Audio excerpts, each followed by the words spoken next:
But no, we make them grow up, we teach them things, and I got a problem with what we teach kids. Not the syllabus in school, but the stuff we teach them before they even get to school. The stuff you're supposed to teach kids from 0 to 3, the preschool syllabus, the stuff that presumably we regard as the bedrock of information, the most important stuff we can drill into kids' heads. Jesus, that syllabus is unevolved. The amount of effort I've spent in trying to teach animal noises and pairing the correct farm animal to the correct farm animal noise to 2 children who live in the middle of London, and in no stage is a cow going to wander randomly into the house. For them to go, oh, geez, the cow. Bah. Immediately you have 4 We've been training for exactly this situation for years now.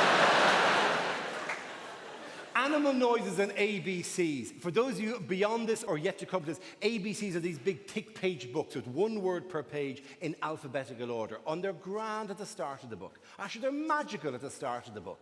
But when you get to the back of the book, when you get to the freak letters, you are putting the same amount of effort into teaching words to your children that you know you never use as an adult. Xylophone.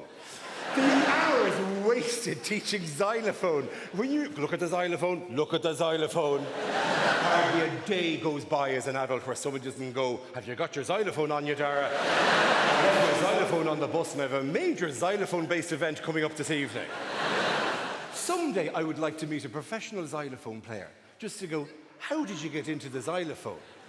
In the hope that they'll go, well, in my house, when I was growing up, xylophone was just as important as apple, ball, or cat.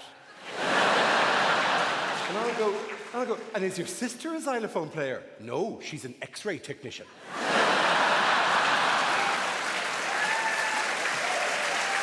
They are the only 2 words beginning with X you can use. You cannot use the 3rd word beginning with X. What is the 3rd word beginning with X?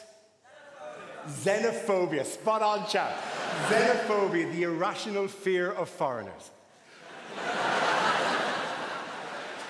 I would love to have an ABC in which the word for X was xenophobia. Just to turn the page and go, look at those faces. They're different, aren't they, those faces? Different to your face. How does that make you feel inside? You're not sure how it makes you feel inside. You don't know what they want. They want your job.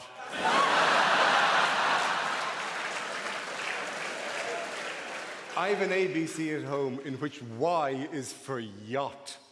What fucking lifestyle are they preparing this child for? Sitting on the yacht, I'll be playing the xylophone. He'll be on the edge of the boat, looking at the dark faces in the harbour.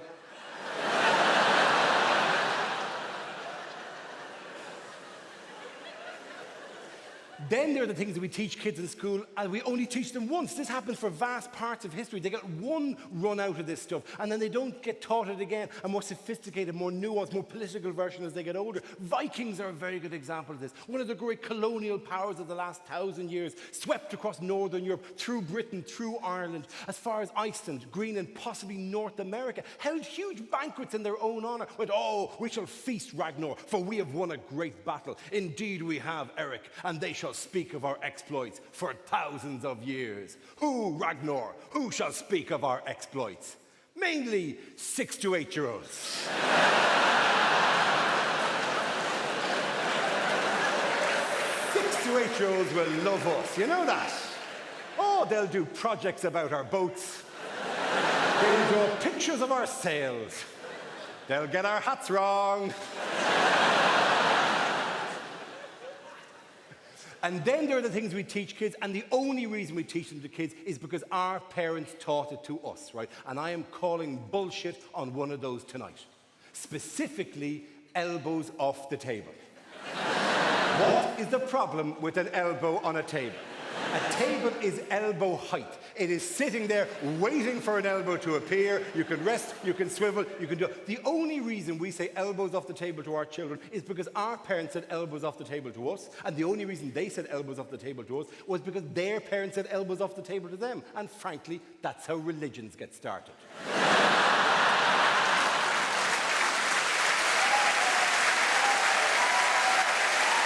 So, enough.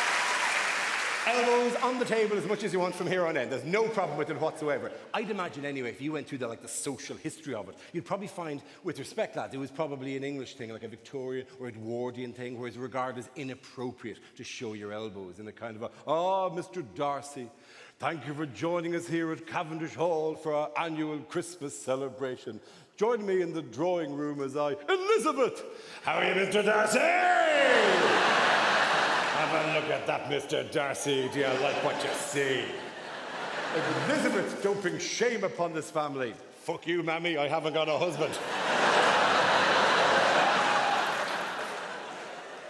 Plenty more where that came from, Mr. Darcy.